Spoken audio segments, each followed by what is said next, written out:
sidee gabar reer Maroko ah ay mustaqbalkeeda oo dhan ee ugu qasaartay ama ay ugu hurtay dadka lagu xasuuqayo gudaha Gaza ee muslimiinta reer Falastiin. Muuqaalkan ayaan idinku wadaagi doonaa gabadhan oo saacadihii ugu dambeeyay baraha bulshada qabsatay isla markaana ku qaylinaysa in ka badan 50,000 oo Falastiiniyiin ah lagu xasuuqo gudahaasi isla markaana ay sababtay shirkad ay ka shaqeynaysay. shirkadaas magaceeda ayaan sidoo kale muuqaalkan idinku wadaagi doonaa iyo gabadha muuqaalkeeda oo baraha bulshada qabsaday. balse marka hore waxaan ka codsanayaa inaad muuqaalka laag saarto sina share gareyso naguna soo biirto. mahadsanid. Ibtihaal Abu Sacad oo u dhalatay dalka Morocco oo u shaqeeyaysay shirkadda Microsoft ayaa qabsatay internetka kadib markii ay dhex istaagtay munaasabadda sanad guuradii 50aad ee shirkadda Microsoft.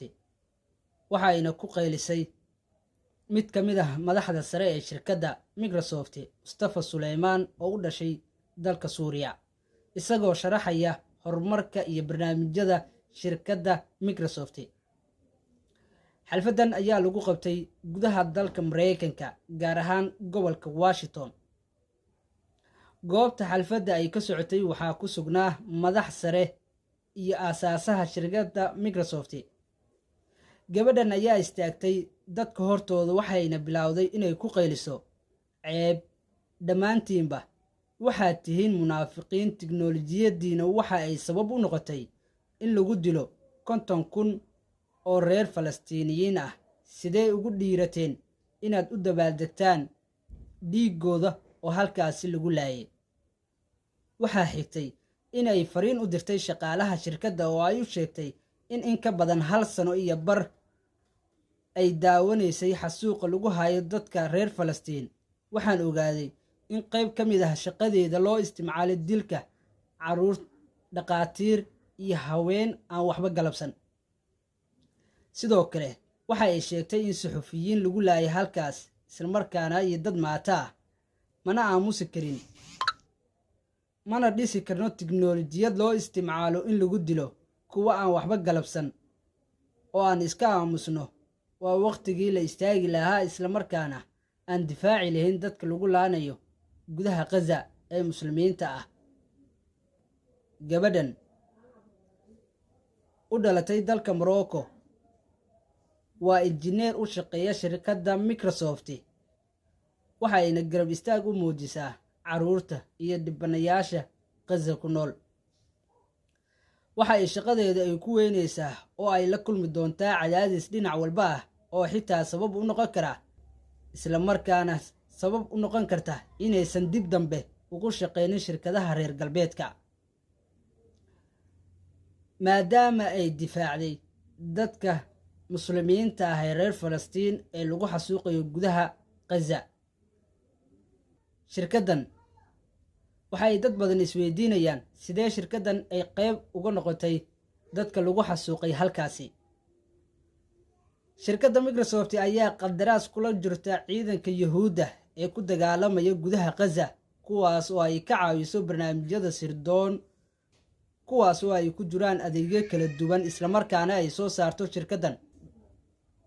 barnaamijyada ay soo saarto shirkadda ayay Yahuudda ku aqoonsataa halka ay ku sugan yihiin dagaalyahanada ururka Xamaas ee ka dagaalamaya gudaha Gaza.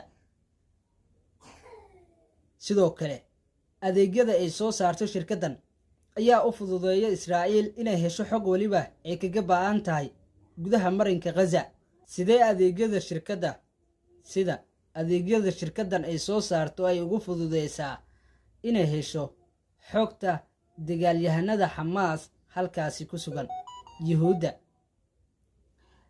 adeegyada ay soo saarto shirkaddan haddii uu isticmaalo bartilmaameedka ay doonayaan ciidanka Israa'iil, isla markaana waxay helaan xogta rasmiga ah halka uu ku sugan yahay qofka isticmaalaya adeega ay soo saarto shirkaddan.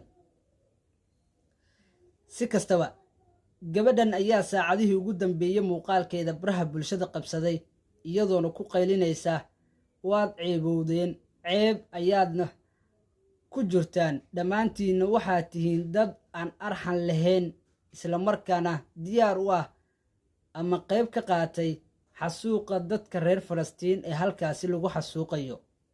waa kan bal ila daawo muuqaalka.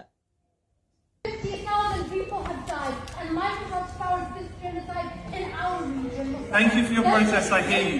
Your Syrian family know about this, Mustafa. I You hear are your war protest, profiteers. thank you. Shame on you. You are war profiteers. ugu dambeyntiina gabadhan ayaa sidaas waxa ay ku weysay shaqadeeda, waxayna mustaqbalkeedii oo dhan ay u hurtay dadka shacabka reer falastiin ee lagu xasuuqayo gudaha Gaza. Israa'iil ayaa xasuuq ba'an ka geysanaysa gudaha Gaza, waxaana halkaasi lagu laayay caruur, dad shacab ah oo aan waxba galabsan, iyadoona tiro dhowr jeer halkaasi duqeymo culus ka geystay ciidanka Yuhuudda. haddii aad soo gaartay dhammaadka muuqaalka, waxaan kaa codsanayaa inaad muuqaalka laag saarto, sina sheer garayso saaxiibadaadana aad la wadaagto muuqaalkan. mahadsanid.